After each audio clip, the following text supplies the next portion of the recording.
I bet. She went burnt. She burnt. So like somebody probably set the car on fire or something. I don't know. She just come out of the woods to my house. That's the worst one I've seen. I couldn't believe she was still conscious and alert with the amount of burns she had. What did she do that was so awful that she would die a torturous death like this? That's what we want to know. I have nothing to do with nothing. That's my friend. I'm telling you, that's my friend. I would never hurt her. On March 24th, 2010, a man named Terrence sat outside his home in Pensacola, Florida, enjoying the fresh night air. By all accounts, it was a perfect spring night. That is, until a faint voice rang out from the forest surrounding his home. At first, Terrence couldn't make out what the voice was saying, and then it came again. A panicked and pained moan. It was a woman calling out for help. Terrence couldn't have had the slightest idea of the gruesome crime that had just been committed against this woman. A crime so brutal that you may have trouble believing it. Down there, In reference to the call, we're on scene and fire saying that the patient, she's got second-degree burns over 100% of her body, but she's saying that there was no vehicle involved, that people dragged her out of her house and set her on fire. At first, through the forest shrouded in shadows, Terrence couldn't make out the woman calling for help. Moments later, when he finally could, he was horrified. A 19-year-old woman, Adriana Zimmerman, slowly stumbled toward him out of the darkness. Burns coated every inch of her skin, so severe that he couldn't make out the color of her skin or whether she was wearing any clothes at all. Terrence called 911 while Adriana sought refuge on his porch. 911. What's going on out there? Somebody burn up. Her, this lady on fire right now. Do what? She burnt all up. You gotta. She burnt? She burnt. So like somebody probably set the car on fire or something. I don't know. She just come out of the woods to my house. As they waited for EMS to arrive, Terrence noted that Adriana smelled heavily of gasoline, and there was a severe injury on her head in addition to the burns. Whatever she had endured had left her barely clinging to life. By 9:24 p.m., an EMT arrived at the scene to find Adriana sitting on the porch with her arms outstretched, rocking back and forth to soothe her pain. The extent of her burns meant that the EMT on the scene couldn't offer her much medical assistance. Even for a seasoned EMT, the sight was deeply disturbing. She was kind of moaning. She was just in a sitting position, and the way she was looking was it hurt to move anywhere, so she was kind of in whatever position she was the most comfortable. It was in a sitting with her arms stuck straight out. She was moaning, and it was hard to understand her due to her jaw. Her jaw was very deformed and stuck out. So she kept, mumbling, help me. And I told her, I'll try to help you. You just got to stay there and try not to move for me. Really, with a burn victim like that, there's nothing much we can do until EMS gets there. And your training experience when you saw her, what was your first thought? That's the worst one I've seen. I couldn't believe she was still conscious and alert with the amount of burns she had. Did you feel her condition was grave? Yes, sir. Just from your experience and seeing what you've seen? Yes, sir. Just from seeing that, plus the head trauma, the amount of head trauma she had to her face, I would not have expected her to make it through the night. She kept telling me I'm about to pass out. I'm about to pass out. So I told her to try to stay awake for me, and I wanted to get the info of the suspects before she passed out. Fearing that she would never wake up if she passed out, the EMT dug for all the information that he could about what happened to her. She managed to tell him that she'd been taken from her house, tased, beaten with a crowbar, and then set on fire. Damn. En route to the hospital, the paramedic supervisor... What the f*** did she do? They tased her, beat her with a crowbar, and set her on fire? Tended to Adriana's wounds as much as they were able to. In their interview with the police, they disclosed heart-wrenching details of the ride to the hospital. And I told her, keep fighting. And she kept saying over and over again, am I going to make it? Am I going to make it? And I told her I was going to try. And she said, just tell me I'm going to wake up and see my babies. I got to talking to her, and I told her that I was probably going to be the last person she talked to for a while, and that in order to catch the people that did this to her, I needed her to tell me if she knew who it was. And I asked her why they did it to her, and she said, I thought we'd made up. Without being able to give more details about the horror she had endured, Adriana was given morphine for her pain and fell into a coma. Investigators were desperate to find the perpetrators behind such a heinous crime. It wasn't long before they inferred that wading through all the convolution and getting to the heart of the horrific incident was going to be anything but clear-cut. This is Cypress Trail Mobile Home Park, where 19-year-old Adriana had only lived for a few months before the horrific incident took place. Adriana moved to Florida with her children from her hometown of Lubbock, Texas. Her family, who lovingly nicknamed her Augie, missed her from the moment she left for the Sunshine State. She was a loving, dedicated mother to her 2 children, and her final words before she fell into a coma confirmed this. En route to the hospital, barely clinging to life, she repeatedly asked the medical professionals to take care of her children and check on them since they were home alone. Mere hours after Adriana was taken to the hospital, law enforcement arrived at the trailer park. They knocked on Tina Brown's door at lot number 3 of the trailer park, where she lived with her 16-year-old daughter, Britney Miller. Then they did it. They did it. Both of them. They both did it. Look at them. What the of the trailer park, where she lived with her 16-year-old daughter, Britney Miller. Then they knocked repeatedly at lot number 1, where Heather Lee resided with her husband, Darren Lee. For nearly an hour, no one responded, until finally, after incessant knocking, Heather answered. She, Darren, and Tina had been holed up inside her home the entire time. By then, the police had plenty of questions for them. Throughout the interrogations you're about to see, law enforcement is forced to wade through a sea of contradictions and lies created by suspects who were seemingly racing each other to dry land. That race to escape began the moment Heather Lee was put in a cop car to be brought back to the station for questioning.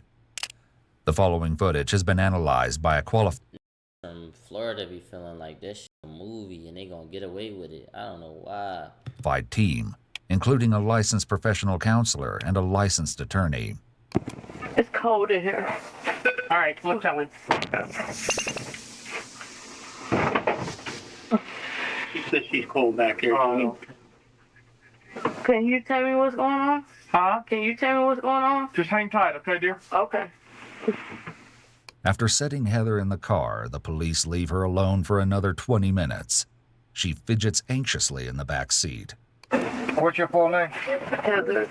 H-E-A-T? H-E-R. You work anywhere? No, sir, not at the time. Several witnesses and neighbors interviewed alleged that many people in the trailer park sold illegal substances or allegedly worked as escorts, including Tina, Heather, Adriana, and their partners. In the 4 months leading up to the battery of Adriana, cops had visited the trailer park 25 times. But this time would prove to be the most ghastly, heartbreaking visit of all. What is going on? Okay. Well, first of all, we're investigating a battery here with your neighbor there behind you.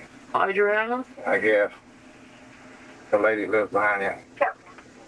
Listen to me now. Okay. I'm going to ask you some questions. Okay. I just seen Adriana earlier today. All right. My name is Investigator Watts. I'm with the Sheriff's Office. Okay. And we were called out here on an aggravated some type of disturbance tonight, okay? Where your neighbor was critically injured, and you have been implicated, maybe having some knowledge or information, or even being involved. Okay. I have to ask you some questions, but She said okay, does not deny involvement. For real. before I ask you any questions, I'm going to have to advise you your rights, okay? The detective reads Heather her Miranda rights. She accepts them rather calmly, but her calmness and patience will start to wane as the police begin to really question her. First of all, tell me, do you know the situation we're talking about here? No, sir. That's why I keep asking what's going on. Okay. Where have you been all afternoon? What have you been doing? I've been here at the house. I was cooking. I see Adriana earlier today. Who? Adriana, my neighbor. She was down this way by my aunt's house talking with us earlier. And then I had went back in the house. I cooked and I laid down after that. Okay, is anybody in the house with you? Nobody but my husband. He was in there asleep. That's your In husband? the bed, yeah. Y'all, is just two of y'all live there? Yeah. My kids with my mom. Okay, this girl was taken from her house. How many people don't? Why is the kids always with the mom? How many people just not giving a about their kids? and beaten up. Okay. Okay. I seen her earlier today. She told me that she had a date. That's all she told me. And I asked her who it was. She was riding the bike up and down Detroit. And I asked her when she went that way, I said, where do you keep going when you go that way? She kept saying Fowler. But she would never tell me where on Fowler. And then she said, girl, I got a hot date tonight. It's interesting that Heather immediately provides information to deflect the interest away from herself and toward the supposed hot date. Do you know the lady lives in lot 3 back there? Tina, yes, I know Tina. All of us know each other out here. I met her when she first moved out Okay, here. how long has she been here? I'm not quite sure. It's been a couple months, so she ain't been living out here no longer than a year. Okay, where did you go tonight before we got here? Tonight? Tonight? Yeah. I didn't go anywhere. So you've been in your house? I've been here The whole and down by Tina's house and by my aunt's house and back here. I was here cooking. She sound guilty. She's done. They said, yeah, she's been heavily. You gotta think, he didn't ask her any questions yet. He didn't ask her any questions about Adriana yet.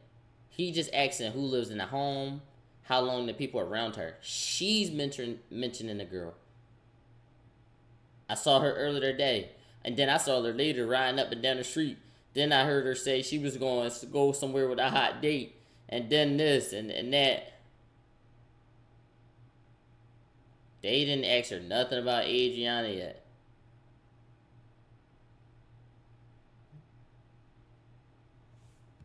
My other aunt, my mom's sister, came around here, her and the kids, and I was in there cooking fish and fries, and it's still on the stove. Heather telling the officer that the fish is still on the stove is an attempt to prove that she's being truthful. In reality, her desperation to provide evidence of her activities only makes her look more suspicious. People who are innocent often don't feel such a stark need to back their story up. In just a moment, you'll see her try to validate her whereabouts even more by listing people who can provide her with an alibi. Take note of just how many times she does this. I won't sit here and believe what you're saying, but we're getting information.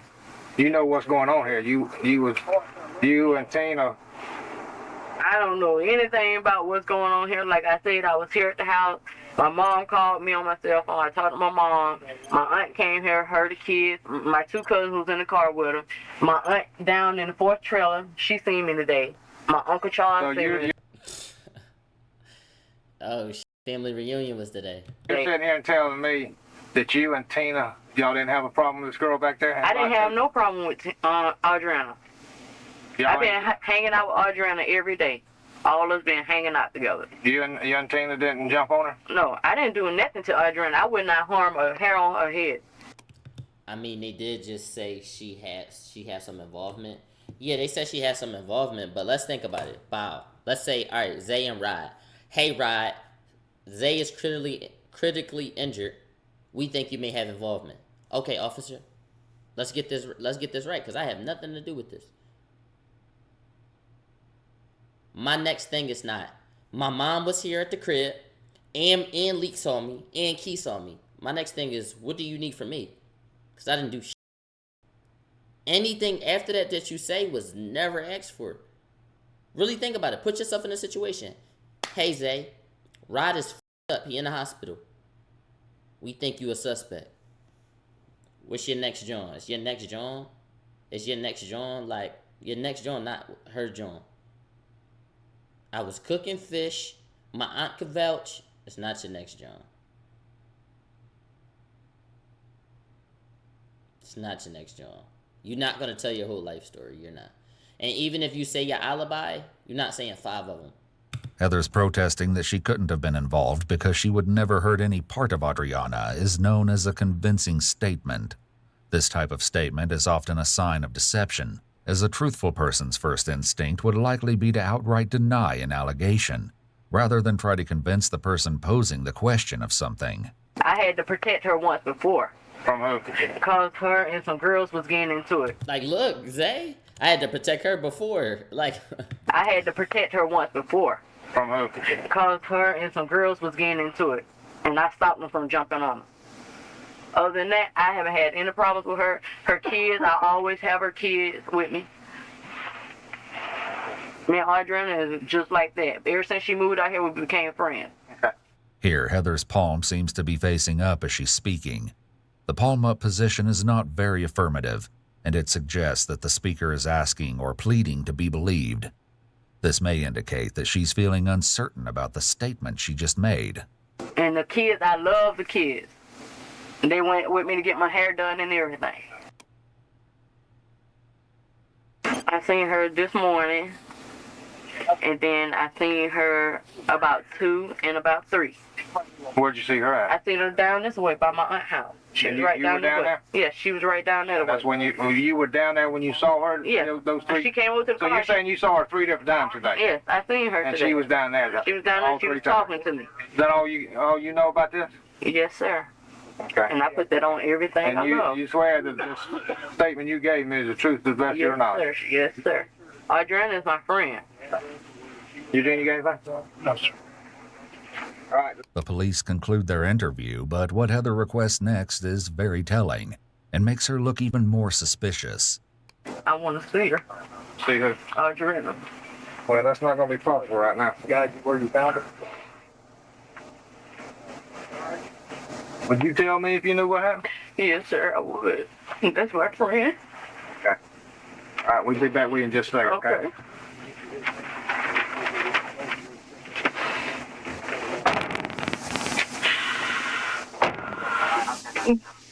Once more, Heather is left in the car. She shifts uncomfortably and sniffles, wiping her tears until it seems she cannot take the anxiety brewing inside of her any longer. While to some her next actions may seem to be those of a desperate friend, to others they likely appear to be those of a suspect trying to feign concern. Baby! You get the, I wanted to know what's going on. huh? I wanted to know what's going on. Didn't the investigators tell you already? Yeah, they told me that, but... Okay, well, I can't tell you any more than what they told you, sweetheart. All right, they didn't tell me I was under arrested or... No, you're not under arrest. Okay, now, Okay. how can I find out where can I go see her at? You just got to wait, She okay? trying to And finish then her off. when they all get done... She trying to finish her off. Okay, All right. okay. She trying to finish her off. She told, but I just need to see her. She trying to finish it off. Yo, she crazy. If not finish it off, she trying to get right close to her while she injured and say, "What happened? Who did it? I'ma help you." She trying to play her closer, finish her. They said, "Well, we beat her with the crowbar. How she not dead?" Your husband will come in here. He wants to talk to you. Okay. Meet Darren Lee, Heather's husband. He's no stranger to run-ins with law enforcement, having been convicted of 2 prior felonies in 2001, including battery and sale of a controlled substance.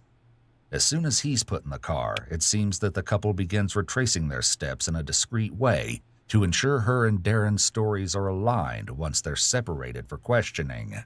This early in the investigation, we can only speculate as to the reason behind Heather and Darren having been placed in the vehicle together. It's possible that law enforcement just needs to secure them for the time being. However, it's also a possibility that officers are intent on capturing what the two might inadvertently disclose as the camera is running. That's not what you did then. I'm talking from That's what they told me. They say, oh, real finna go down and ask some questions or something. I'm gonna what? Go down and ask some questions. I told them before that Block and Brown came by and ate some fish with them. Told them that y'all may leave. But she said that you told them that we were asleep. I told her that I was just in her sleep. 448, copy code. See, I told them that we was up. He was cosplaying. Go ahead, 448. 17, Yeah, and I was right there on the couch. The Block and Graham came by. See that, man. That's why I'm not moving. Moving behind this truck. They give me a team back for enough questions. Y'all let you charge this and shit if you don't. That's all. I ain't got no problem with going. Like I told him. They crazy. I seen Adriana earlier today. They talking about the gas can and everything else. What gas can? Gas can from the on floor. The gas. Them gas cans being on the porch. I don't even know who gas cans over there. I told them Jerry's. I told him it was Jerry. This shit. No, who gas cans over there? Heather's reaction to Darren mentioning the police taking gas cans off their porch is rather frantic and over the top. Them gas cans being on the porch. I don't even know who gas cans over there. Especially. She just snitched. If you don't know how she died, a gas can wouldn't make sense to you. She said the gas can's been on the porch. Showing that you know the same things they know. She just snitched on herself. She did it. So this one.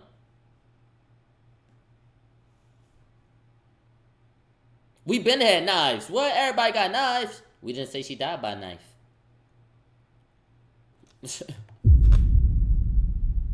Yeah, she's done.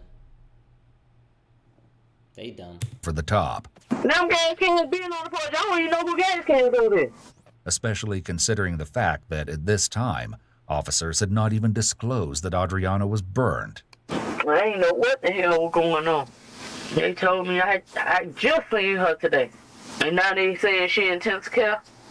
I seen her before it got dark. All right, man. She asked me for a band-aid today. I'm gonna give you about a minute more, say your things, and we fixing to go. I need to talk to you real quick. All right? I'll give you about a minute more. Say goodbye. Hey, am I on arrest?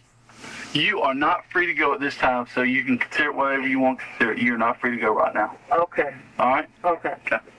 I think I can hold you 48 hours or something. I don't know. You are... 48 hours? I think you're detained at this time. How about that? So we get a chance to talk to you. Okay? They just want to talk to you. Oh. The two are being detained as the officer has reasonable suspicion that there is criminal activity afoot, or evidence of criminal activity to be found through the temporary detention and questioning of the individuals. A detention is different than an arrest, which requires that the officer has probable cause to believe a crime has in fact been committed, was in the process of commission, or was about to be committed. The standard for probable cause is higher than that of reasonable suspicion. Reasonable suspicion must be based on specific and articulable facts, combined with rational inferences from those facts, and the suspicion must be associated with the specific individual or individuals being detained. They're kind of trying to get me involved in whatever happened with them. Told me, I don't know, man, they ain't seen that whole goddamn thing. You get my phone and call Gene. The Gene that Heather is referring to is an attorney who she will be asking for rather frantically soon. After this, Heather, Tina, and Darren were brought to the station for further questioning. However, there was still one person missing whom cops desperately wanted to speak with. 16-year-old Britney Miller, Tina's daughter. That Tina girl told ugly as shit. I'm sorry. That little girl ugly as golly. police that earlier Britney had left for the hospital with her friends, Jessica and Mallory, in Tina's maroon SUV. Britney had hurt her hand, though Tina told investigators that she didn't know how. Why she looked 40? Because her mom looked 80.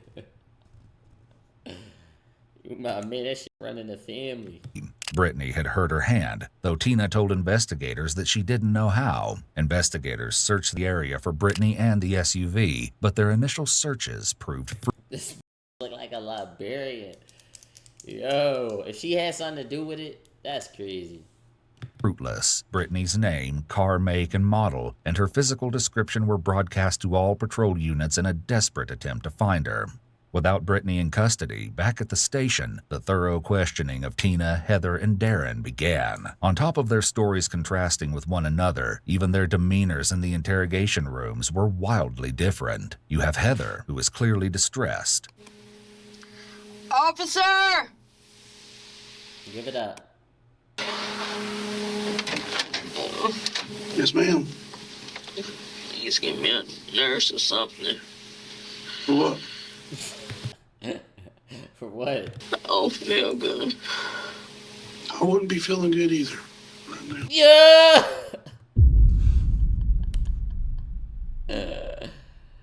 Yo.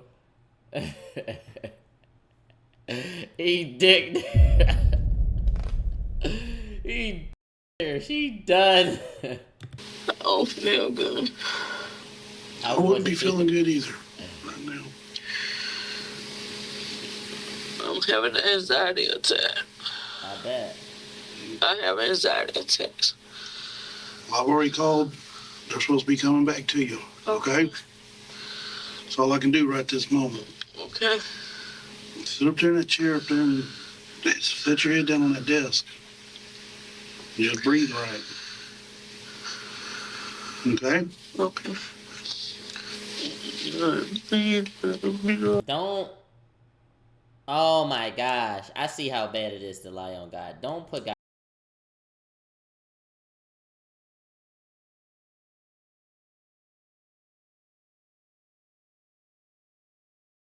Put God in none of your shit. Okay? Okay. Crazy. Please let it be alright.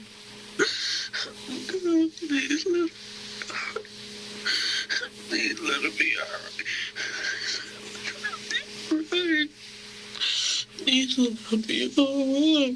Oh my God. Is she fake? Please. I know she's not talking about Adriana. Oh God, please let it be alright. Please let it be alright. This is sick. Please let it be alright. Heather's anxiety is tangible in the 30 minutes she's left alone in the interrogation room. And as you'll see shortly when her interrogation continues, she has every reason to be anxious. Her husband, on the other hand, didn't seem entirely concerned when he was interrogated, even casually chatting with someone on the phone beforehand. No, man. No, man, I'm alright. You know what I'm saying? I'm chilling, man. I'm copacetic right now. It's a piece of shit. In use. Oh, yeah. All right, dude. Know that. This ain't his first rodeo. I was really trying to do, but I'm coming when I get home. The guy in there, he's still talking? You ready, man? 477. Yeah. I'm for real. I'm gonna call you right back, man. I'm getting off this goddamn phone. Who is it? My bad. I got to, man. I don't know, man. He gonna take my phone. You done? Yeah. All right. And then there's Tina, sitting emotionless in the interrogation room while she waits for police to enter and question her.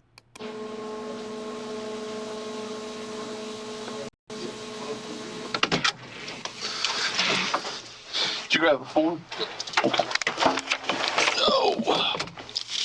How you doing? I'm Investigator Lee Tyree, and this is Investigator Tom Watts.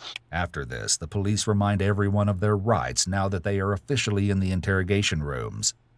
An important thing to note is that Tina was the first to be interrogated, followed by Heather.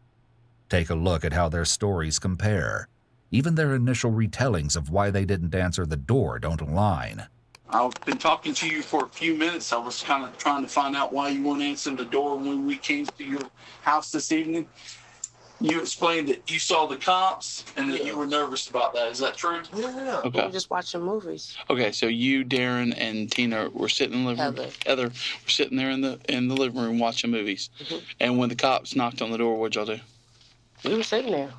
Okay. Why didn't you answer the door? It ain't my door. Okay.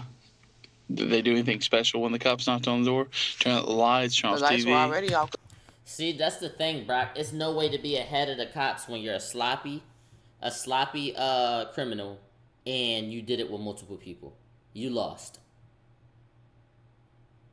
Unless y'all specifically came up with a specific story that y'all gonna stick to, which is easily beatable, because once y'all stick to a story, what you gonna do when they ask you a question y'all didn't rehearse for, which y'all can't comprehend, which y'all can't account for? You lost. Like, you lost. So even if y'all got your story together, what you gonna do when they ask you them open-ended questions? Now y'all giving different answers. It just don't make sense. Because we were being nosy, looking out the window, seeing what's going on next door. Okay, so you saw the cops next door first. Were the lights on before the cops came over next door? Yeah. And then y'all turned them off when they came over next door? Yeah, you can see better with the lights off. You don't see nobody looking back at you. Tina haven't been at my house all night. Okay, so you sitting there in the living room watching movies. Tina hasn't been at your house? And she haven't been at my house all night. Where was she at? We watching movies. She wasn't in my house. She came in. She came over. And knocked on. You lost right here, bro. On the door, and I got up. She said the police was out there. Okay. And I just laid there. Did she come I was in? on the couch. I just laid there because I was asleep. Did she ever come in the house after she told you the police was there? She came in the house and she sat down. In your house? Yeah, she sat on my couch. And what did she? And I asked her what was going on, and she told me she didn't know. I'm confused here because Darren told me that you and Tina were there and cooking all night. Tina was there when I was cooking earlier. Okay. But she wasn't out there all night. Where'd she go? She had left. She told me she was going home. Okay. About what time was that? It was what time I was cooking. It was getting dark when I was cooking, and I stopped cooking about 6 or 7. So Tina left around 6 or 7? Yeah, she left. Okay. And when did she come back over to your house? She came back probably like 30 minutes to an hour later. So she was gone for 30 minutes to an hour. Yes. And she comes back and the cops show up right at the same time? She came in and she said the cops outside. Did you see the cops outside that time? I got up and I looked and I seen the lights. You can see the spotlights. I see the spotlights. And where are they at? They was outside. Are they outside? They was outside of Tina's house. They were outside of Tina's yes, house? They was outside of Tina's house. Were they outside of Adriana's house at all or no? When I had came out, they was outside of Adriana's house. Okay, that's when they knocked on the door when and you I answered came. the door. Yeah, when I answered. You didn't answer the door for like an hour. They didn't knock on my door. Oh yeah, they beat on that door. Not on lot. Not on lot 1, they didn't. You know they got body cams that show lot 1's address. Goofies. Lot 1 they did because I was laying right there on the couch and I didn't hear no locks. Even your husband said they beat on the door and you wasn't going to answer the door. And then Tina said they beat on the door and y'all didn't answer the door. I got up. It seems Heather is facing what is known as the prisoner's dilemma. This occurs when 2 or more individuals who are involved in a crime are isolated from one another and urged to confess to the crime.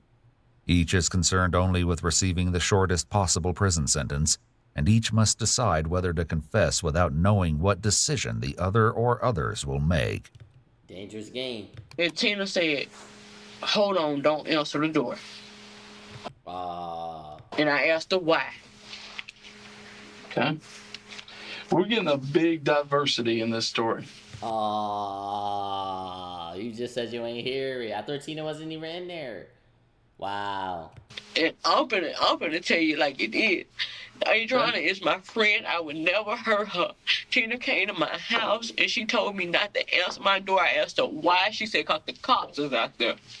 Heather's emphasis points are extremely off here when she states she's my friend, then hits the table, followed by I would never hurt her, and strikes the table again. You can actually see and hear how her nonverbal emphasis does not naturally line up with her words as it should.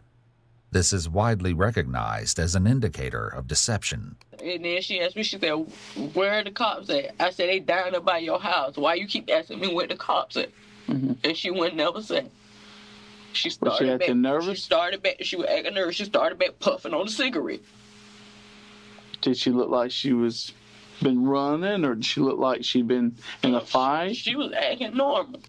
Notice that Heather's palm is up here, which may be an indication once again that she's unsure of the story she's telling and asking to be believed. Let me ask you a question. She was acting normal. You said when we asked. And I said, Tina, you seen Adriana tonight? She said, no, I haven't seen it tonight. And she didn't tell you why she didn't want you to answer the door. She didn't say anything about why not to answer the door. But she did tell you not to answer the door. Yeah. And I told her, I said, I don't have anything to hide. I'm going to open my door. And then I got up and I said, who is it? And they said the sheriff's department not open. No, you didn't. Come on. I want them to know how goofy it sound when they like, yeah, they told me to do this, and I said, no, I'm not doing that. I'm a stand-up citizen. Like, no, you didn't fight to be the better citizen. No, you didn't. Like, like, shut the f up with the cat. But come on, bro. But the door. What was Darren doing? He was laying at the bottom of the couch watching TV.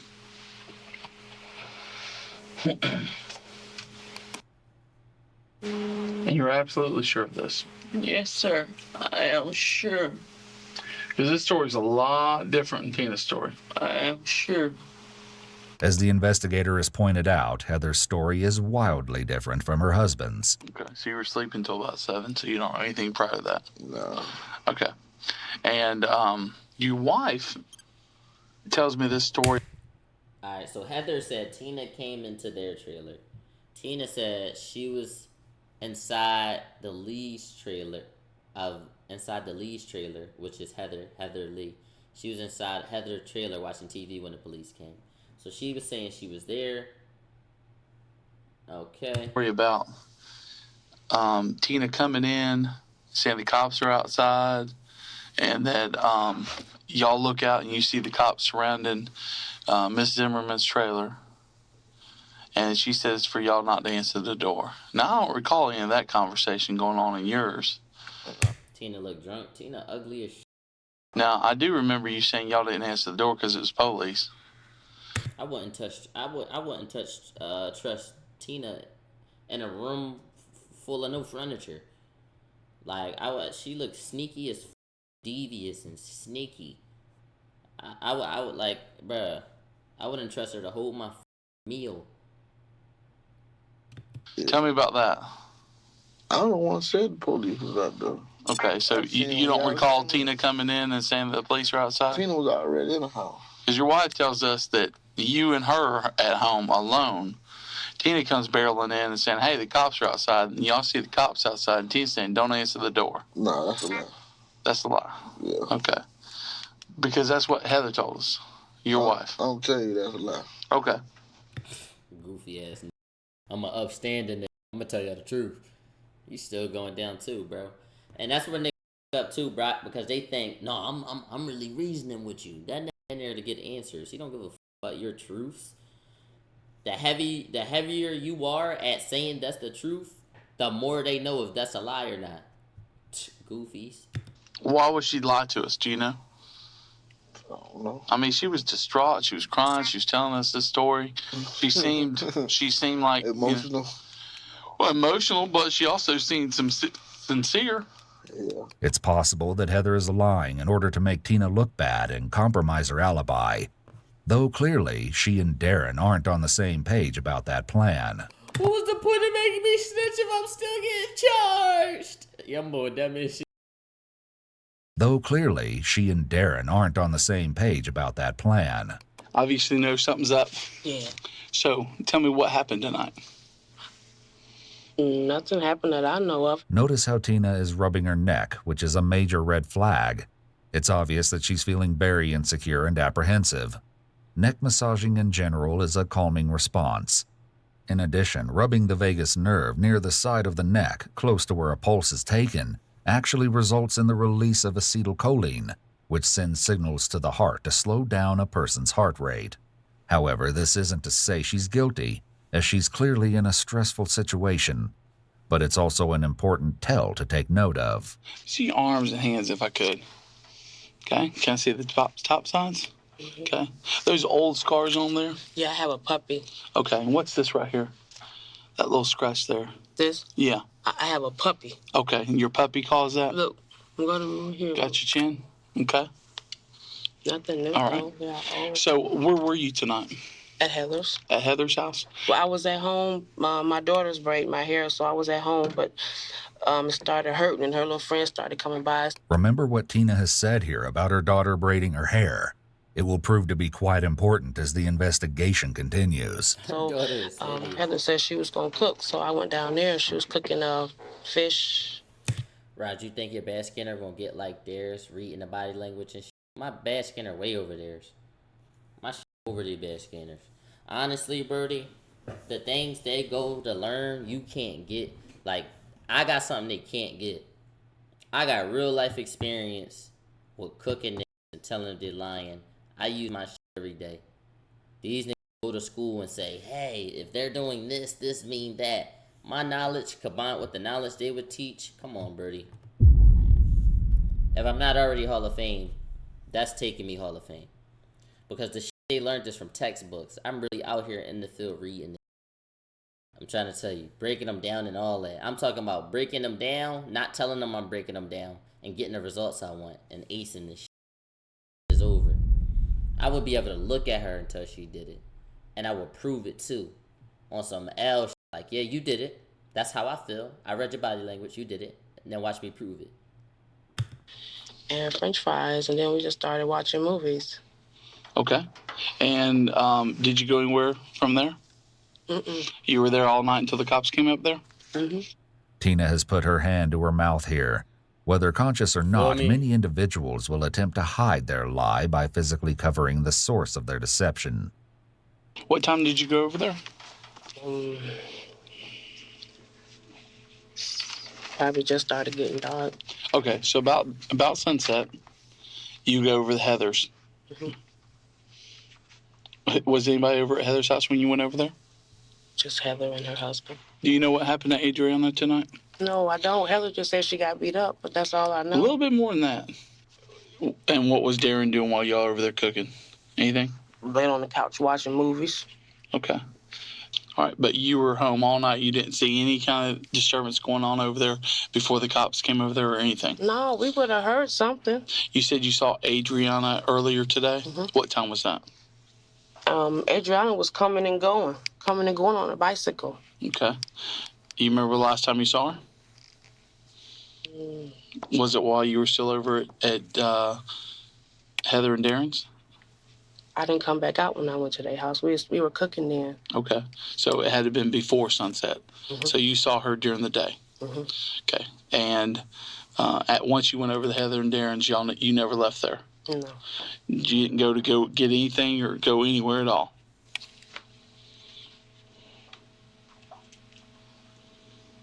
I don't think so. Notice that Tina's been asked several times if she went anywhere that night, not even 12 hours prior to this interrogation taking place. You seem kind of lackadaisical about this. We're going to go out there. Right, my cat died. How do I get past the grief? Get off chat, bro. And tend to yourself. I'm not really a cat dude or an animal dude. So. We know what happened out there. It's just going to be a matter of getting fingerprints and evidence back, okay? Out where? It happened at her house? No. It didn't. It started at her house. Right. And then it went somewhere else. What started at her house? All right, look, I'm gonna break her down. She said, what started at her house? Watch this. The reason we're here. Well, we got some issues, okay? Acting dumb, but watch it though. And we're going to get to the bottom of it one way or another, okay? Mm-hmm. So we're sitting here talking to you, and then I'd certainly appreciate, and I know Tom appreciates that you're talking to us. But we got to get to the bottom of this, and we got to know what happened, the truth. And, there's two choices here. Either you're going to tell us. All right, boom. Her sitting there and balling up after that. Red flag 1. Once I get through red flags, I'm locked in. Red flag 1. She was hurt pretty bad. Your response should be, huh? It's no disbelief. Nothing. It's just crying. And that comes from all emotions clashing. And those emotions of sadness doesn't do that. You feel me? Or Heather's going to tell us. So, guilt, anxiety, and all who's that. going to be? Tina is continuing to show signs of high anxiety, evidenced by her face, neck, and chin rubbing. It's unfortunate that the officer is throwing out questions at such a rapid pace that Tina isn't getting a chance to answer most of them. I didn't do anything to her. Okay. Promise to God. And you were home all night? Was at Heather's house. Okay. You were at Heather's all night. Never left there. Because, see, the story between Heather and Darren is already shaky. And your story is a third version of what they've told us so far. Okay? Now, there's pieces and parts that are the same, but they aren't exactly the same. Okay? It concerns me. It sounds a little too good, and then the parts that are breaking up, I don't understand why they're not saying the same thing. Okay? And so we need to get to the bottom of this, and somebody's life may end over this. We're getting told that she's in pretty critical condition at this point and not likely to make it. So that's why we're here. Do you understand what he's saying, not likely to make it? Yeah, she's about to die. Yeah. Okay. That changed gears. When she dies, it's going to change gears. Okay? I didn't do anything to her. Automatically, I would have said, ma'am, and I would have lied. I would have said, she is not likely to make it. So that already guarantees 10 years. But if she dies, every single one of y'all are getting life. At least anybody who was involved. So if you have anything you need to tell me, you need to tell me that right now. Because everything points to you until these gaps get filled. I'm going to step out. I'm going to step back in.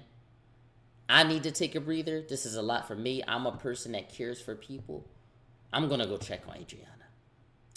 When I get back in here, this is my last time even speaking to you. Because I only have a limited amount of times to speak to you.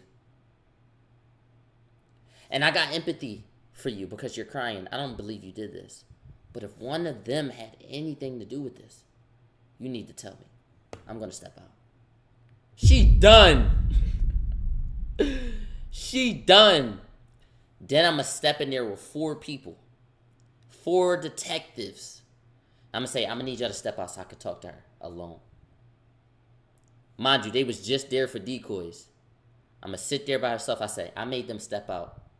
I'm here talking to you. We need to have this conversation right now. You need to talk.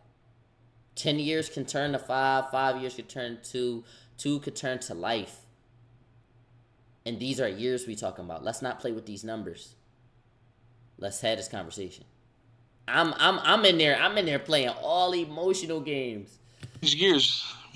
When she dies, it's going to change gears. Okay? I didn't do anything. What y'all say? Butter her up? Yes. I don't want you to tell me anything other than the truth. Okay? I didn't do it. Okay. Still got a problem. Look, because she calm right now. I'd have her up. If you know anything and you're withholding it, you want to be the first one on board. Okay? You see what I'm talking about? Once we, I know you're not a killer. You don't seem like the type. Once we get everybody, all the information, there's not going to be second chances. And like I said, if she doesn't make it, Adriana been sleeping with a lot of girls, a lot of guys around there. I realize that. One of them could have did it. I didn't do it. I promised to go. What's your favorite Bible verse? While Tina maintains that she had nothing to do with the attack, Heather takes a much different approach. Their behaviors are as different as their stories are, and they only grow more dramatic as the interrogations continue. Oh, I hate it. Go grab one across the hall. Sugar, you all right? You don't worry about Audra. Okay, this is the role she gonna play. Adriana! She gonna play that role. That's crazy. I'm gonna crack up when I find out what she did because, bro, she playing the whole role. Adriana! Like, I hope she's okay, God. Please make sure she okay. She frauding. Like, you f*** her up, bro. Sugar, you all right? She really gonna play that role. Yeah, I'm too. I'm very worried about Adriana. My friend. Tell us what happened. I don't know. I seen her earlier today. And Heather, she let me seemed tell you like something. everything was all right when I seen her today. Let me tell you a little bit what's going on, okay? We did get a chance to talk to Adriana before she went to the hospital. Yes, sir. She told us a few things. She told us who did this to her. Yes, sir. She told us where they took her and what they did to her. Yes, sir. Okay? Yes, sir. Why do you think I'm talking to you? Yes, sir. Okay? Yes, sir. Why do you think I'm talking to you? I don't know. I would never hurt her. I always have protected her when she got into it with people in that trailer park. Heather's statement here left investigators wondering about what kind of things everyone in the trailer park were getting into with each other, and what motive it may have provided for brutally attacking Adriana. She's also, your friend told us you did this to her. I would never. We need to go over what you did tonight, okay? Yes, sir. We just talked to your other friend, Yes, Tina sir. Brown. Is that your friend too? Yes, all of us in the trailer park. And how about her daughter, Brittany? Brittany. Where were y'all tonight? I was at home when they came to the house. I was right there in the same spot. They on their couch going to sleep. I absolutely believe you were at home when we came over there. Where were you maybe half an hour, 45 minutes before that? I was at home. Okay. I was at home. My aunt came by my house. I was in the house cooking. You know what time and your we aunt came by? movies. It was almost dark. Okay, well, we came over to your house and started knocking on your door about 10 o'clock at night. Almost dark and 10 o'clock at night is a big difference. There's about 4 hours missing in there, okay? A good 3. A good 3. The lady in trailer 4, that's my aunt. She seen me.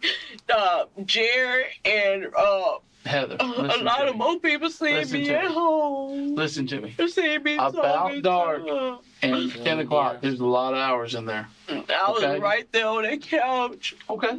So that's where you're saying you were right on that couch. Graham and Blanca came to my house. They were laying down watching TV with us. Okay. Anybody else come by your house? My aunt, my cousin Crystal, my cousin Kizzy, the little baby Junior came by. Graham came by, Blanca came by, And all Jared was at my house. Listen to me. And what time did they get by and what time did they leave? It was dark when Jared came by there. He always come down there and ask me for cigarettes. What's Jerry's first and last name? His name is Jerry Johnson. That's my uncle. And my aunt name is Terry Smith. We talked to them at the scene, I believe, didn't we? They stayed down in the trailer floor. I think we got statements from them down at the end. My recollection was they didn't see her this evening.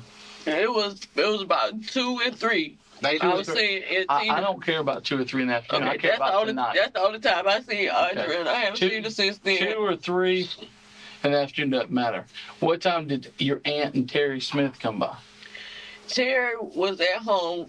Her son came down. I asked him to go over to the store to get me some fish fry. Okay, that's before you started cooking. That's before dark. Yeah. After dark, after you cooked, after dark, who comes by? Jerry was the only one came down. He came down for a cigarette. Jerry Johnson. Yes, he came down. And you remember about what time that was? I'm not sure what time it was, but he came for a cigarette. And it was dark. Yes, he asked me for a cigarette. I gave him a cigarette. Okay. I've been at the house all the time, and I've been trying to find out where she was at. Everybody telling me they didn't know where she was at. Heather, why would you be wondering where she's at? Because she always hang out with me every night. We always hang out every night. And I feed her kids and everything. The last thing she told us was you came in there along with your friends, dragged her out of the house. I put down everything I love. I put down my children's life. Burned her? Yeah. And that's the last thing she told us. Burned her? Yes. See, I ain't know nothing about her being burned. So tell me, what went on tonight? I didn't see her tonight. I see her earlier and I've been at my house. It seems fair to say that detectives aren't buying her story. This only becomes more clear as additional horrible facts and evidence come to light. But she was the only friend I was closest to.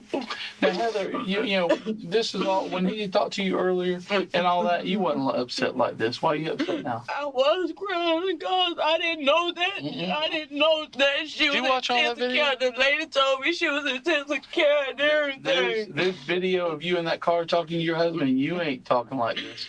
He You feel me? She was in there. was asking me, did I see her today? I told him I seen her earlier That's her best friend now. She crazy. today. Well, you know, we watched the video too, and we saw how you answered this question. I don't care. I didn't have anything to do with this. I'm upset because this is my friend. We talking about this is my friend. You said that's gonna die. This is my friend. You said gonna die.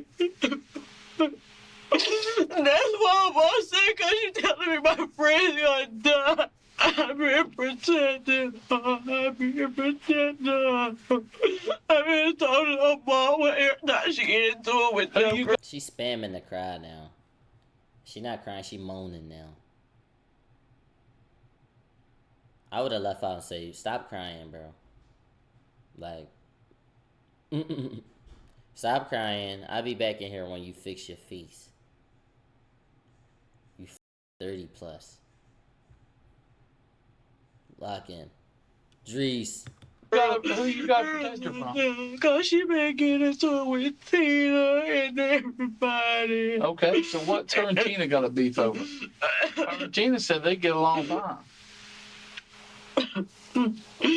Me and Andrea be just like that. What's wrong with Tina's the one hanging out at your house tonight, right? Yes, all of us is friends, but she wanted me to go out of town with her to be her mom.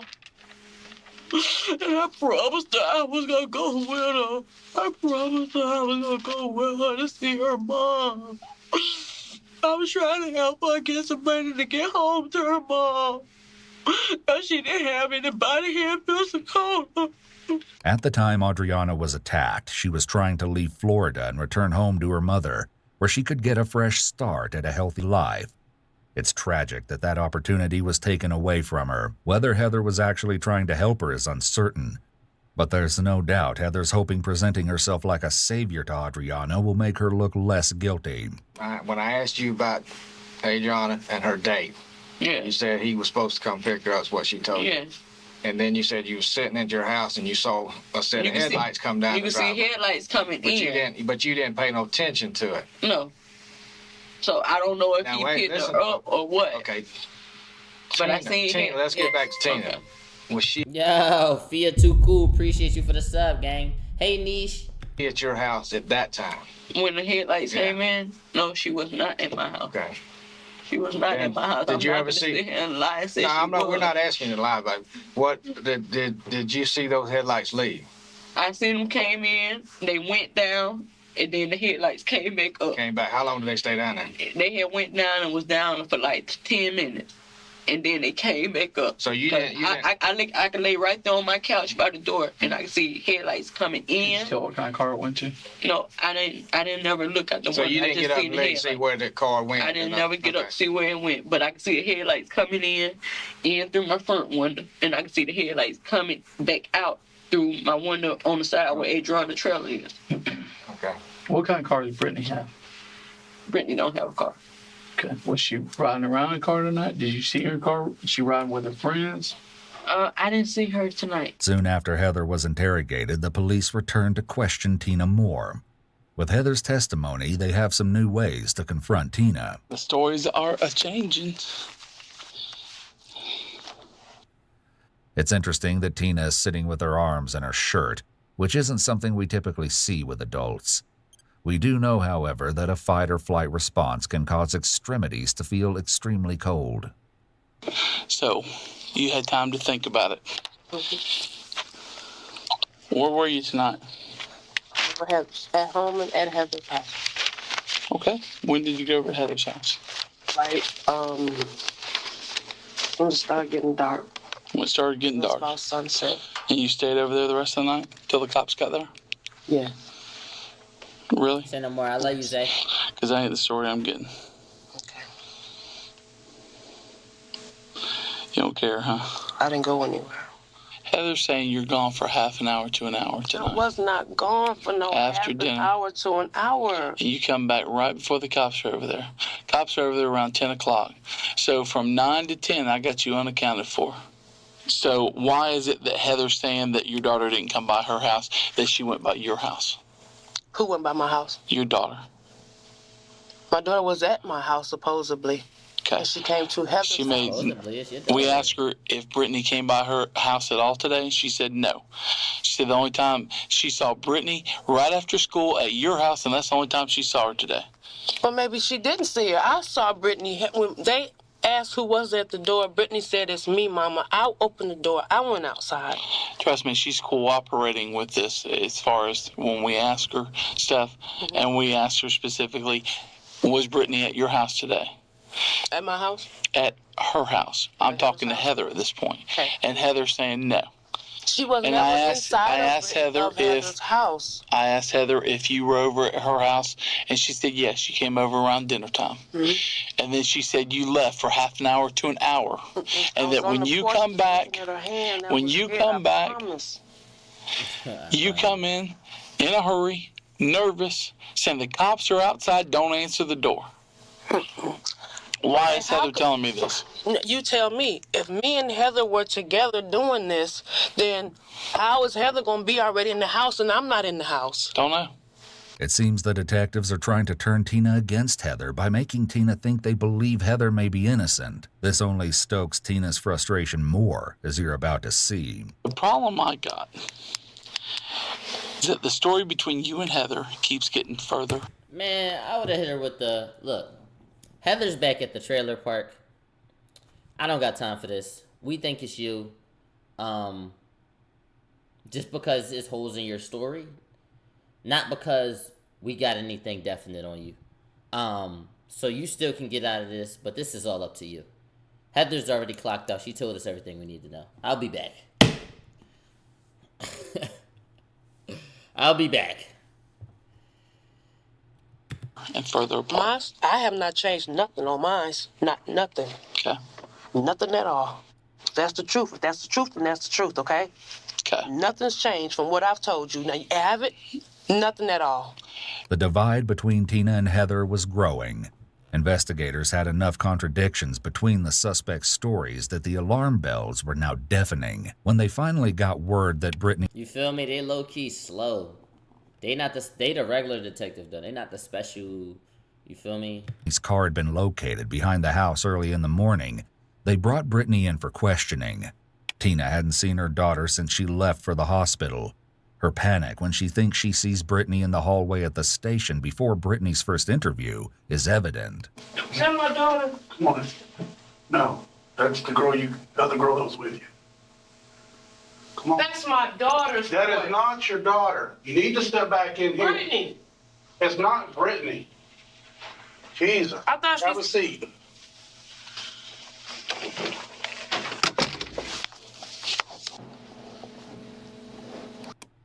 You lost the right to your daughter when you burnt a woman alive.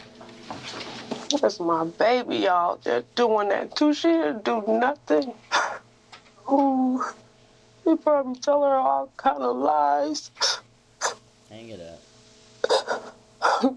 Is she afraid her daughter is about to reveal some incriminating information to detectives? Here in the state of Florida, when a minor is taken into custody, efforts must be made to contact a parent or guardian. But generally speaking, an interrogation can take place, and this is likely not going to be favorable for Tina or her daughter. According to 16-year-old Britney, she hung out with her friends Jessica and Mallory after school until late into the night, at which point they left for the hospital. Her story of why the trip was necessary and why her right hand was now in a cast is interesting, to say the least. When police ask her to sign a paper indicating that she's been read her rights, she struggles to sign because of her broken pinky finger, bringing even more attention to the mysterious injury. No way she was in I on have it. to sign with my left hand. Okay. What'd you do to your other hand? I broke my pinky. It's really slapped. Yeah, just do the best you can. Why is it that you think you may be here? I know we talked to your mom last night. Did she tell you? What have you been told? that they think that we did something to our next door neighbor. To who? Adriana. Adriana? What is it that you think happened? Have you been told at all? Huh? That I don't know. We used to hang out real good. We used to be real close. And then we just stopped hanging out like that. Just stopped? Mm-hmm. Did y'all have any beefs or anything like that? No. When was the last time you talked to her? Yesterday, around 4 o'clock, probably, because she was riding a bike. And I just asked her where was she going with the bike. She said she was just going to ride. Short conversation? Yeah, it was short. That was it. Brittany explains that she said hi to Adriana when she met her friend Mallory outside Brittany's home before the girls entered. Went in the house and I started braiding my mom's hair. And then that's when my other friend came over that lives next door to me. And she started saying I was hurting her head and stuff, so we stopped. And then she left to go down to Heather's house, and me and my other friends, we just stayed there. Just listened to music, danced, watched movies. Who was at the house with you dancing and watching movies? Mallory and Jessica. Mallory and Jessica? Is that it? Yep. Brittany explains that Jessica lives next door. The activities began around 5 o'clock that evening, she claims, and they continued into the night. About what time did everybody leave? They stayed the night. Mallory stayed the night, but Jessica, she went home. She went home about 6 o'clock in the morning because we was at the hospital. Because your hand? Yeah. Tell me how that happened. Mallory, I was cleaning, we were in my room cleaning up my room, and I asked Mallory to toss me my key. And when she went to toss it, I went like that to try to catch him, and that's when I hit like the corner of the door right there. And that's how I broke it. In your bedroom? Mm-hmm.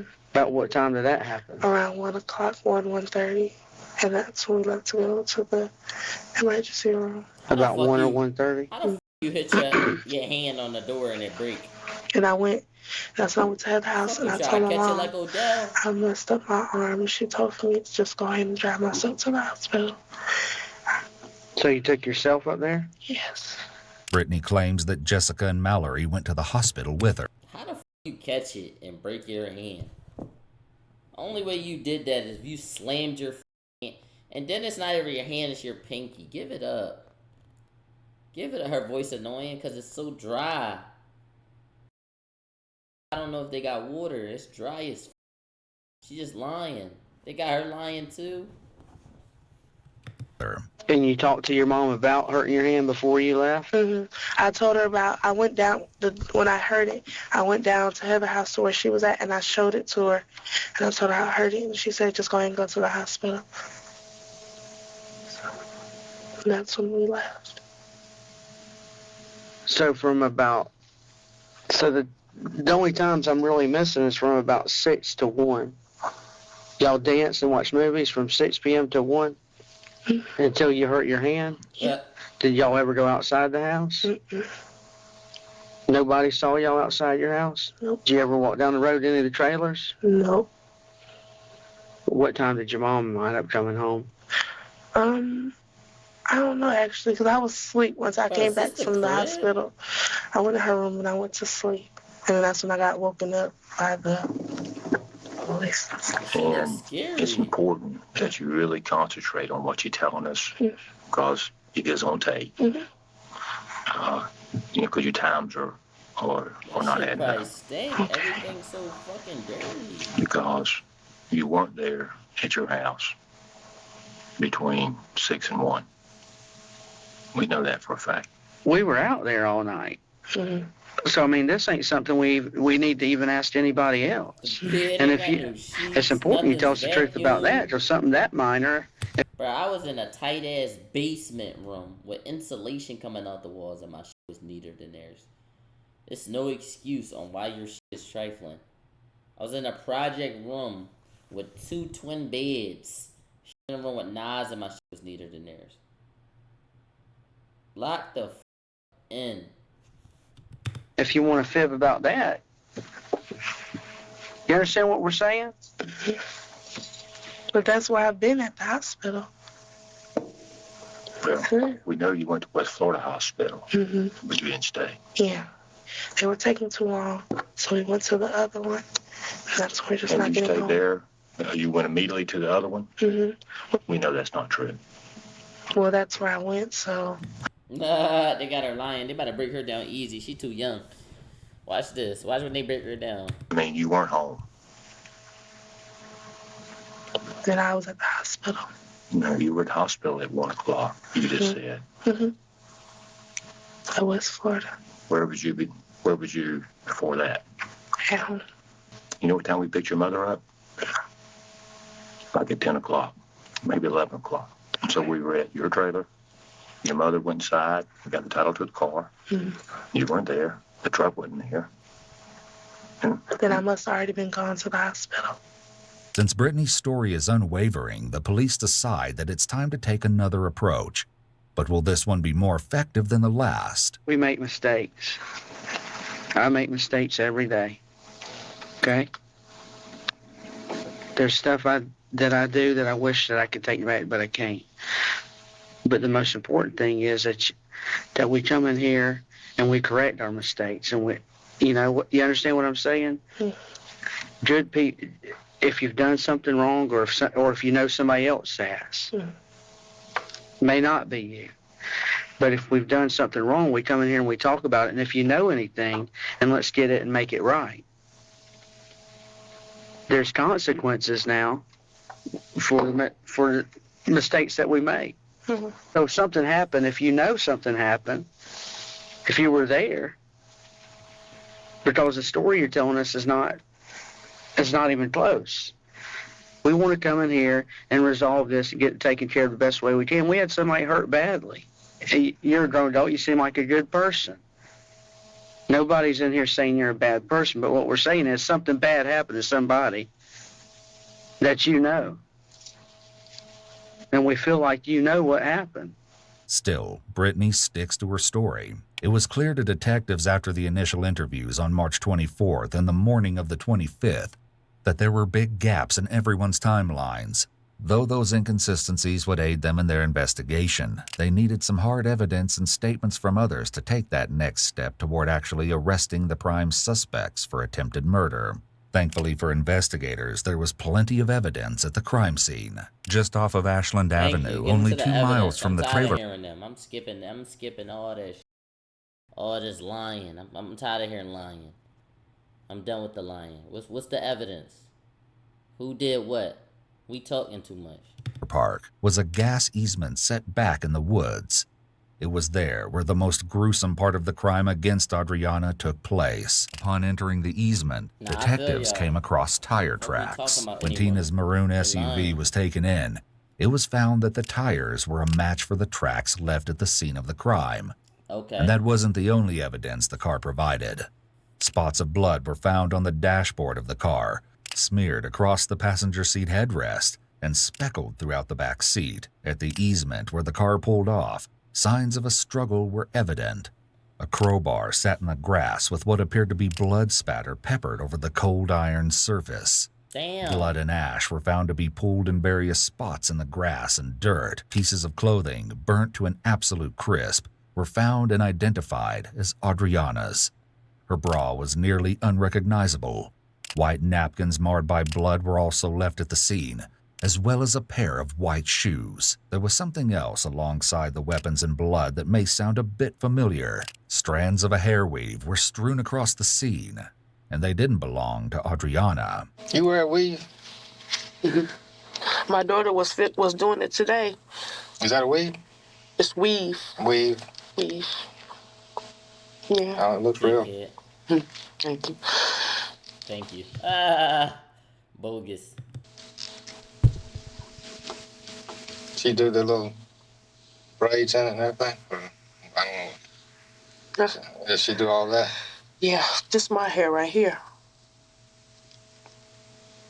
Oh, that's your, okay. Yeah, she was just braiding these in, but it hurt. We've been doing it for about 3 or 4 days now, and it hurt. Mm-hmm. Okay.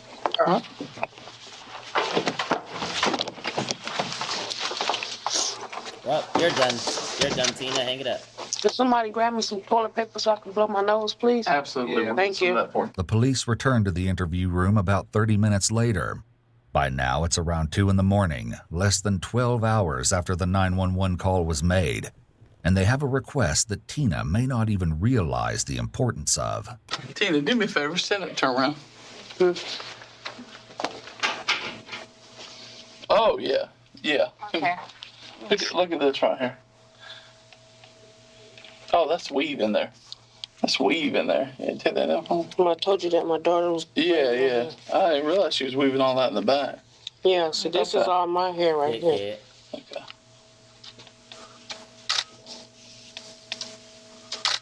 Okay, that'll work. Yeah, that'll work. You see, the missing patch of hair on the back of Tina's head was a match for the hair left at the scene of the brutal attack. It's like they matched the wig up on her dumbass. That as Adriana bravely fought for her life, she managed to pull out the chunk of Tina's hair. And if the matching hair wasn't damning enough, at the scene of the crime, investigators found perhaps the most critical piece of evidence in the case: a black taser lying in the grass, which brought up an important question. Who owned the taser? As you can imagine, no one from the mobile home park could quite agree on an answer. Though they were eager to throw one another under the bus, their discussion of the taser gives a glimpse of the possible motive behind the gruesome crime and provides a look at how dysfunctional their relationships were leading up to the attack on Adriana. In Tina's first interrogation, mere hours after the attack, investigators ask if she recalls police visiting to speak to Adriana about problems in the trailer park the previous week. You know, the police came out there last week to talk to her about the problems she had in her neighborhood. Yeah, they talked to me too. Okay. So you were there. What was the problem? Her and another girl come out there to fight Adriana because Adriana was supposed to have gotten smart with her on the phone. I got you, Seven. And Adriana's boyfriend was there, Andre Smith, and he sent Adriana in the house. No, he came outside the house, and he was saying that I was in the middle of that, which I didn't even know the white girl. And he said, he cussed all the kids out and me that was outside. And he told Adriana to go in the house and get that thing or whatever. She came back outside on the porch. She was on the porch cussing, and she came out in the walkway, and she tried to tase my daughter. Who tried to tase your daughter? Adriana. Adriana got a taser? What kind of taser? I just think it was a black one. A black one? She said that, You seen it? Yeah, everybody out there saw it. I just know it was black. Okay. And it made a loud noise. Okay. Everybody out there saw it. Heather has a different story about who owned the taser, however, and Tina isn't going to like it. Does Britney have any problems with Ariana? Adriana had got into it, and Adriana tried to tase her. That's all that Britney had told me. They had got into it, and Adriana tried to tase her. How long ago was this? I think that was like 3 weeks ago. They had got into it. What kind of taser she got? Who has the taser? Britney had a taser. Did the taser belong to Britney? I'm not sure. What that taser look like? I seen it once before. It was big. It was long. It was a long taser. It was made. What color? Black. Okay. It was black. It was probably about that long. It had like little things on the side of it. I never seen the taser before. That was the first time I ever seen it. When I seen it. How you know it's Britney's? Britney had it, so I don't know. Have you ever seen Britney with that taser before this? No. Today was the first time I seen her with it. You saw Tina today or today? Today. You gotta know you going to jail when you say one story and then hours later you're telling a completely different one with facts that you didn't include in your first confession. You gotta know you going to jail. Like, tired of hearing this ugly bitch sob, yo. They all hit. It was the first time today you saw Tina, I seen Britney with it on the counter earlier. Today? Earlier today, it was laying on a counter in her house. In Tina's house. And I seen that taser, and I asked her, I said, what is that taser for? And they told me to stay out of grown folks' business. That's 16-year-old told you that? You can hear the uncertainty in her voice when she says no with an upward inflection. When she repeats her answers, it's clear that she's attempting to make them sound more affirmative and honest, and she's trying to solidify her story. No, today was the first time I've seen her with. Today was the first time. Today you saw Tina? Was Tina there? Tina was outside. She didn't hear her say that? No. When you asked her about that? Tina was outside. Tina always telling me to stay out of grown folks' business. When the investigators returned to question Tina after speaking with Heather, they had new information to use against her in their quest for answers. We talked to you earlier about the taser. I told you about taser. What'd you tell me about that taser? That Britney and the day that a white girl came over to fight Adriana. That Andre told Adriana to go get that thing, and she went in the house and got taser. Okay. Tried to tase Britney with it. Okay. What about the taser that was over at your house today? Taser at my house? Mm-hmm. I don't know about it. You don't know about taser at your house? No, sir. I've been told about taser at your house. I didn't know it was there. You don't know anything about it, huh? Tina is extremely uncomfortable with this topic of conversation. She repeats back the question, which has the same sort of effect as a pause. It gives her more time to contemplate her answer. She keeps her hands perfectly placed in her lap, which is extremely atypical in normal conversation and indicates she is in a state of cognitive overload as a result of having to think very hard about what she should say. We don't observe these types of responses in individuals who are volunteering information from actual memory, and her odd behavior certainly hasn't gone unnoticed by the investigators. Heather's telling me that she always has to protect Adriana from you and your daughter. You and your daughter chasing around all over the place. Your daughter has a taser. She saw the taser over at your house today. My baby don't have a taser. We never had a taser. I don't know. That's what she's telling me. Why is she telling me that? I don't know. We never had a taser, sir. Okay. Adriana had a taser. We never had a taser. My baby was tased. Y'all stories are getting further and further apart. Like I said, Adriana she gonna do the Wooda hands. Once you do this to me, you're frauding. Y'all stories are getting further and further apart. Why you feel the need to do this if you're telling the truth? Come on. Like I said, Adriana tried to tase Britney with the taser. Britney has a scratch across her chest right here. That I was grabbing Britney from off the porch so that they wouldn't fight. I told you we were best friends in that trailer park in the beginning. That's funny, because Heather says that her and Adriana are best friends and that you and Adriana don't get along and that you and Adriana are constantly having problems and that you and your daughter have been chasing Adriana around this trailer park, trying to hurt her, and that you have a taser in your house. And that taser was Britney's taser, and that Britney had chased when the police Adriana come out there. around. If you can check back, when the police came out there, Adriana called the police that day. Okay. I told the police what happened. The same thing I'm telling you is that Adriana tried to tase Britney with the taser. The same thing I'm telling you, Adriana called the police that day. And you want to press charges? No, what'd I say?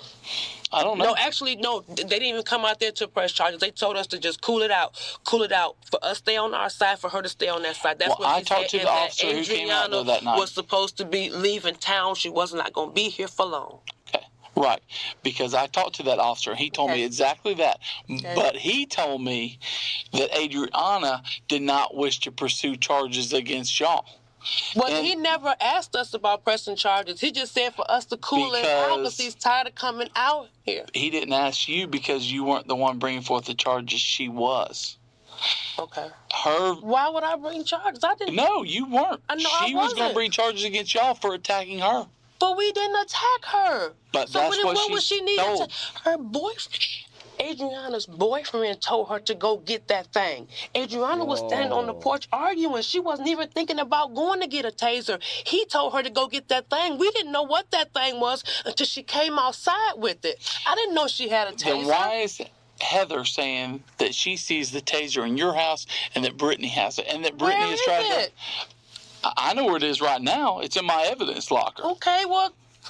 Well, then how do we have it? Because Heather says you have it. Where in the get a taser from? We don't even know nobody here. We don't have no family here. Only people we know is the people in the trailer park. Where would we get a taser from? I don't know. My boy! You can buy them all over the place. They sell them at pawn shops and everywhere else. As you can see, Tina is growing frustrated with Heather throwing her daughter under the bus. Brittany, however, seems a lot less upset about it. We have information that you and Andrea, that y'all argued a lot. Mm-hmm. And y'all fought. Your mom had to break you up one time. Is this true? Yeah. What was y'all fighting about? I have the slightest idea. If you really want to know the truth, somebody else was there to fight her. We were outside to watch it. She gets mad and she tries to tase me. We have Heather saying that the taser belonged to you. Mm-hmm. She's seen it at your house. Okay. Is this the truth or a lie? It's a lie. Only time I've seen a taser was when Adriana tried to tase me that night, Mom. Well, that day, Mom had to separate us. How long ago was that? 2 weeks ago. Her mom prepared her. Something like that. Is that when you almost had to fight on the porch? Yeah. You ever seen a stun gun over in anybody's house? Yeah. Where you seen one at? Zimmerman's house. Okay. That's interesting you say that, because your wife says she saw it over at Tina's house. So your wife's telling us all this stuff that makes Tina look bad. And you're telling us that it was at Zimmerman's house, right? It was gave to her. It was gave to her by who? Andre Smith. Andre Smith gave her a taser. Yeah. Where's Andre Smith? He dropping names. He locked. Is that her boyfriend or her husband? Her boyfriend. Boyfriend. And describe it. Well, actually, I already described it, didn't I? Can't really ask you to describe it. Like you got tape on it because the back part missed. Oh, yeah? Who put the tape on? Who put the tape on? Who put the tape on? Mm-hmm. I don't know who put the tape on. You mentioned some tape. Because there's tape on there. On that tape. All right.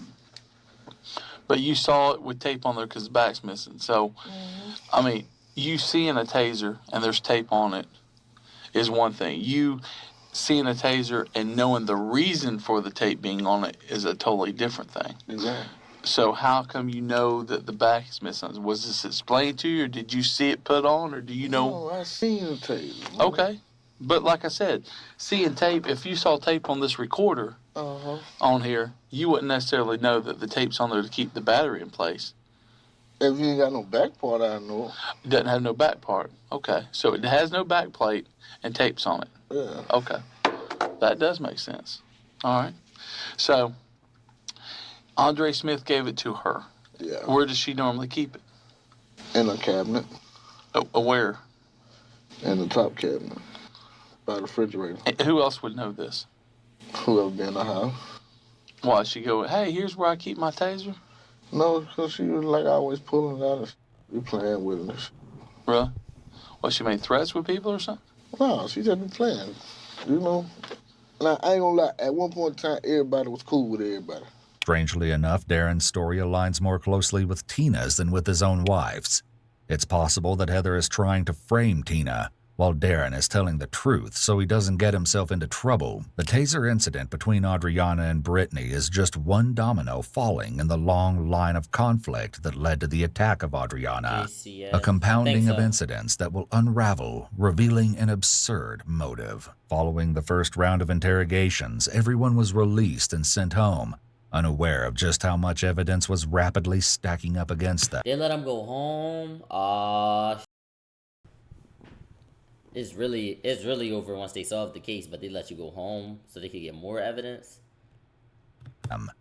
And though they weren't talking freely to police, when they already matched that your car was the car in the murder scene, your weave was the weave in the murder scene, your taser was this taser was owned by somebody, one of y'all three, and yeah, it's over. They sure were talking to people in their lives. people they probably shouldn't have been trusting. On April 7, 2010, officers received a call from one of Tina's relatives in Illinois. They refused to identify themselves and stated that they had information to disclose about the case.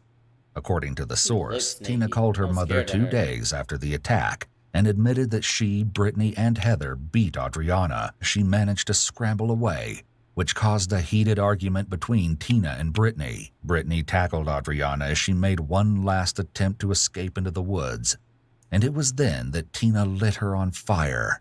Tina, Heather, and Britney callously fled. Though Britney realized she left her shoes at the scene of the crime as they drove away, Tina told her it was too late to turn around. Afterward, Tina ordered Britney to leave the area and stay away until the police were gone. Britney took that time to take care of some evidence, washing the car interior with hand sanitizer, burning the clothes they were wearing, and disposing of the lighter fluid. While telling her relatives the story, Tina didn't appear to have much remorse whatsoever for her actions. When her relatives urged her to turn herself in so the law would potentially go easy on Britney, Tina told them that even if Adriana died, they'd be fine because the cops had no real evidence against them. But on the late night of April 8th, only 1 day after that call was made to the police, Adriana tragically passed away, her family by her side, having never woken from the coma she fell into. She died just 5 days before her 20th birthday and never had the opportunity to turn her life around. The attempted murder that police were almost certain Tina, Britney, and Heather had committed had turned into a homicide. On the same day that Adriana passed, even more evidence against the 3 women was brought to light. Police received a call from a high school classmate of Britney's named Regine, stating that she had been being harassed by Britney and Tina regarding the case. When police reported to the high school, Regine stated she had received multiple calls from both Britney and Tina, trying to convince her to pose as Britney during a polygraph test, so that Britney... I know that Aaron ain't know that for real. That nigga was too relaxed. could pass. He was The police chilling. were almost certain they were the culprits, but the question of why they committed these terrible crimes in the first place remained to be answered. To get to the bottom of it, both Britney and Tina were interviewed immediately after their arrests. Tina, you remember me? And this investigator, Tyree. You know what this is all about. However, instead of starting with questions, they begin by giving her some information. Now we're going to tell you what we think happened. Good, Tom. On that particular night, you, Britney, and Heather were gotten in a verbal altercation, a physical altercation with Adriana Zimmerman. Okay. The fight kind of escalated a little bit, got out of hand. She was attacked with a pry bar, whatever you want to call it, crowbar, and then she was disabled with a stun gun and then set on fire. And all this was supposed to happen in the trailer park and nobody heard it. Not at the trailer. I didn't say at the trailer park. I'm saying during that night. It originated at the trailer park. You, Brianna, I'm not gonna lie, they did too much to her. Britney, Heather, and maybe 1 or 2 other people transported her over to the Ashland Avenue on the gas lines, and that's where the what? What? Ashland Avenue. What is that? It's out another road over by the house, and that's where it went Now bad. niggas don't know the road near their crib. We got information that you're involved in it. It's true they do in fact have some groundbreaking information. You see, there's a very specific reason that Tina was sought out by investigators, and when they finally divulge it, she's going to be absolutely shocked. Like this, Tina. Listen. Not only did our victim name you, You know first what? and last We name, went and talked to those not people only yesterday. did they name Heather, not only did they name your daughter, you've also told people. You know, that's how we know the story too. Me? Yeah. Why don't you let me finish telling? Okay. Okay? Go ahead. We hear that you used lighter fluid, poured it on her and lit her up. And you're mad at Britney because she got up off the girl, and that's how she got up and got to run away. I'm mad at my baby. Mm-hmm. Okay. What else, sir? Yeah. What else? What else is it? She told 2 people. Who? She told the fire chief and she told the EMS supervisor. Okay. Now, when did she do that? Right before they put her under. I got to talking to her, and I told her that I was probably going to be the last person she talked to for a while, and that in order to catch the people that did this to her, I needed her to tell me if she knew who it was. She told me yes, and she named 3 girls, a Tina, a Heather, and a Britney. She did not give me last names. And I asked her why they did it to her, and she said, I thought we'd made up. If Adriana's supposed to have told these people this, wouldn't you think that she would have told them everything that can happen if you laying on the ground and you burning up and you about to die? She told everything she could was the pain she was in at that time, and they didn't give her long because they had to put her out. She said, EMS supervisor told her, she kept asking her, am I going to make it? Am I going to make it? Am I going to make it? She said, I'm going to do the best we can for you. The detectives have become privy to some other damning information that they share with Tina, and it's all about to come crashing down on her. You ain't going around here telling people you killed that girl.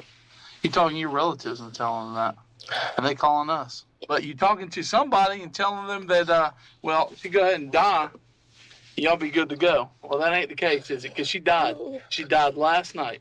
Succumbs to her wounds. They told us that she was in a coma yesterday. She died last night. She died last night. Why do you think we come back out there like gangbusters today? Mm-hmm. That's why you're under arrest for murder. Dad is the one who told us that. Who? Our lawyer's Gene, his dad. He said he called down there and they said that she was in a deep coma. Well, she didn't come out of it. But guess what?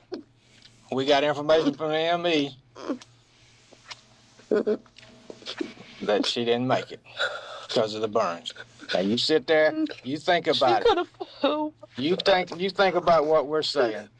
That woman, those kids would never see their mama again.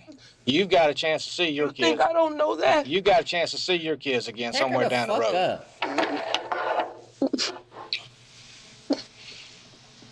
Now, like I said, we're not going to sit here with you as long as we did the other night. Maybe you didn't mean for it to be this way, but that's what I said. We don't know. So you need us to be able to tell your side of the story when it comes time to go before the judge. And by you just sitting over there, not, thinking we don't have nothing, we've only gave you a little bit of what we got. And believe me, it's not hearsay. We know that that night, those clothes were taken and burned that y'all were wearing. Damn. Burn where? We still had the same clothes on the next morning when they came to get us. Don't you have 2 small children? You know these children? She went to country. Yes, I know them. Okay. This is her mama they ain't never going to see again.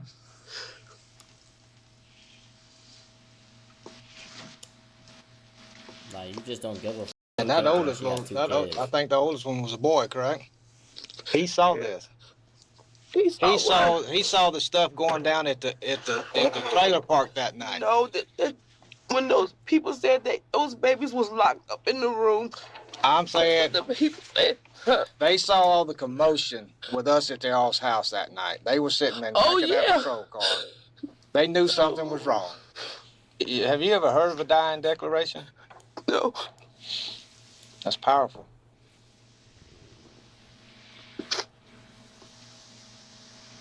I'm gonna tell you now. When we walk out this door this afternoon, there's not go. Next time you see me, we'll be in a courtroom. Either way it go, I ain't going home. So, right. But Tina, I don't want to walk out this door. I want to talk, but I'm not saying that's what I want to tell. What you saying, man? What you really saying, man? Snitch. They got your hair, bro. That weak ass wig got you caught. And the wait there, still cooking for the ambulance to get there.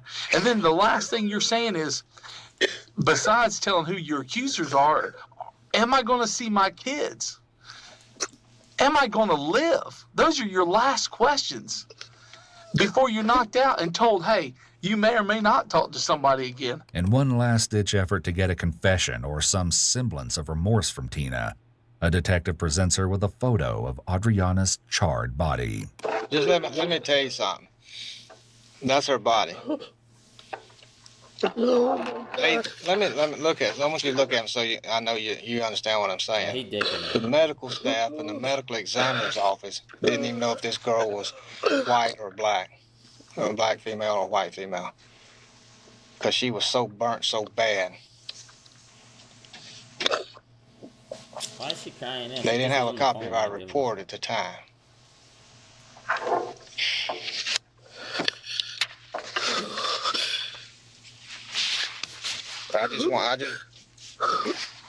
You wouldn't want this to happen to you, would you?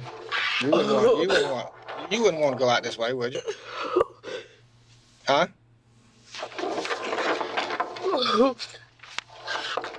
Okay, we're gonna transport you across the street. Like, come on, bro. And seemingly calling out to Adriana, the words she chooses to use are bone-chilling. Adriana, Lord have mercy. Come back.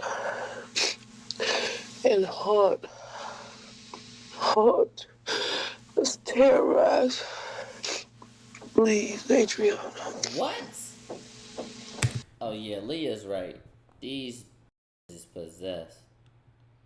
What the Please, Adriana. Adriana. I told you. Oh, you was a sweet girl. Oh, I tried to avoid. The question of why they committed these terrible crimes in the first place remained to be answered. Wow. As it turns out, there were numerous alleged love triangles within the trailer park. All of the dirty truth, it seems, began making its way to the surface. I need to know Not why. only did Adriana reportedly tell Heather that Tina was sleeping with Darren, but allegedly Adriana herself was sleeping with Darren. And Heather had confronted her about it. It's a messy web of cheating and lies, one that Darren is surprisingly transparent about. However, he leaves out something that came out during the trial. According to Tina, she only slept with Darren in exchange for substances. Tell me what was going on. There's been a discussion between us. They all with this ugly ass and they sitting there and doing it because he the only fat ass available. Like the nasty slob bum shit. Yeah. Us about an accusation flying around between you being accused of sleeping with your neighbor.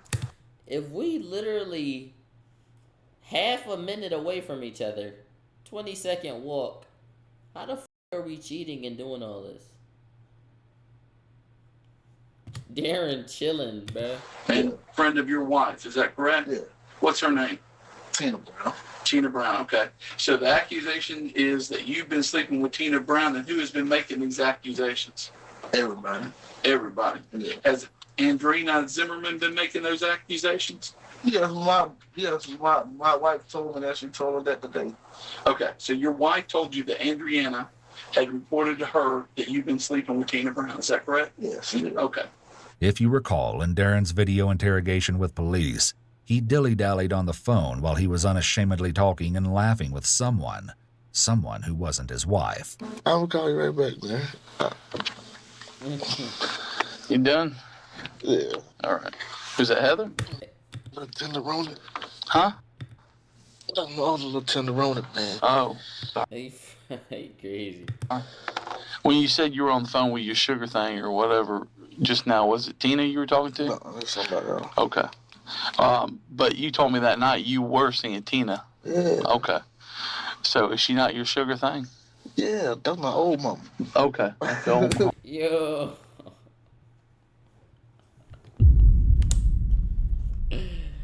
Yo.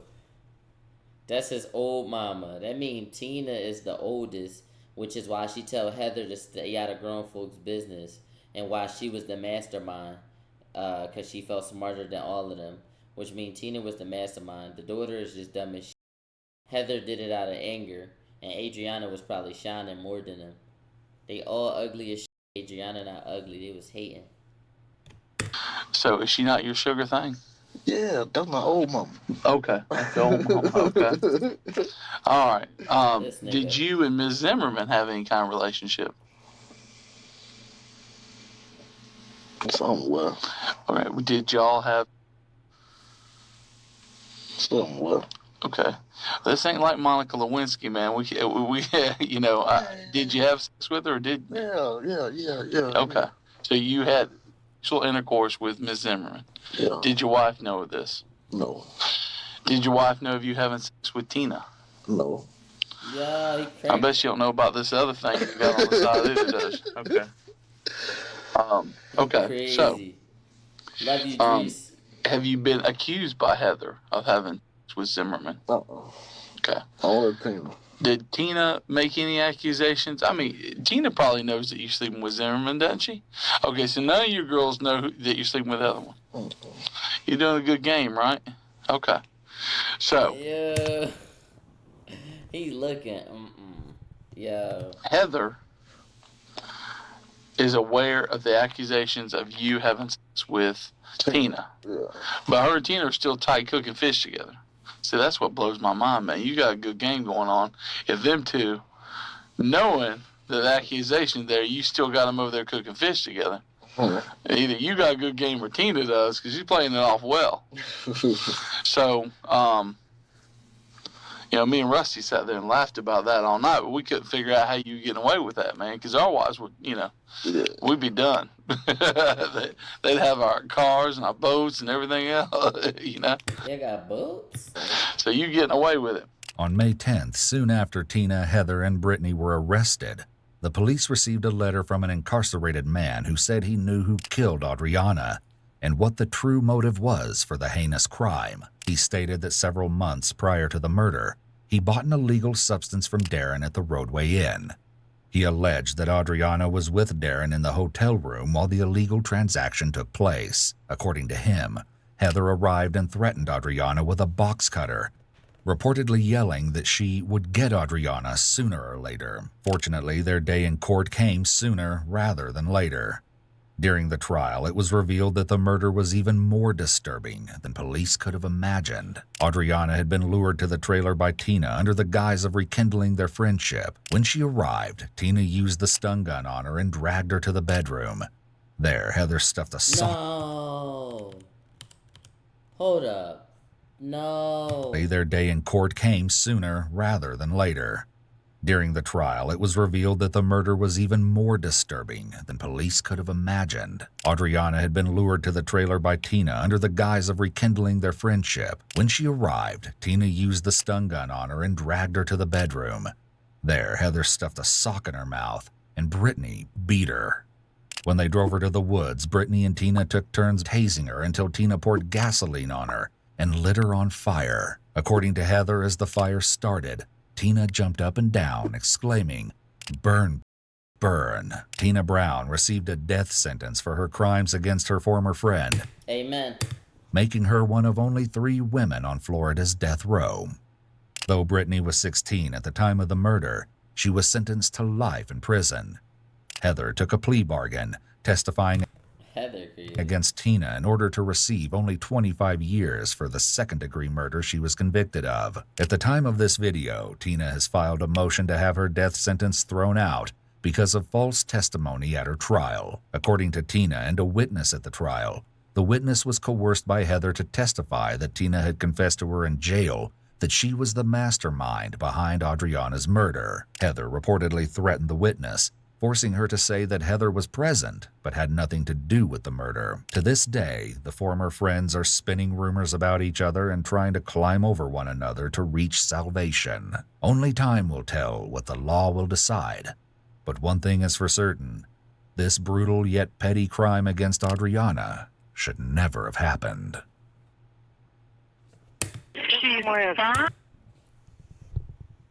That's crazy. That's crazy. It's a crazy world, bro. She had the nerve to complain about being cold after burning somebody alive. For her to be able to get the names out before she was into a coma, probably knowing she would die, is heroic in a way. Then to hear she told them to make sure her babies were taken care of is the true heart of a parent. That's crazy.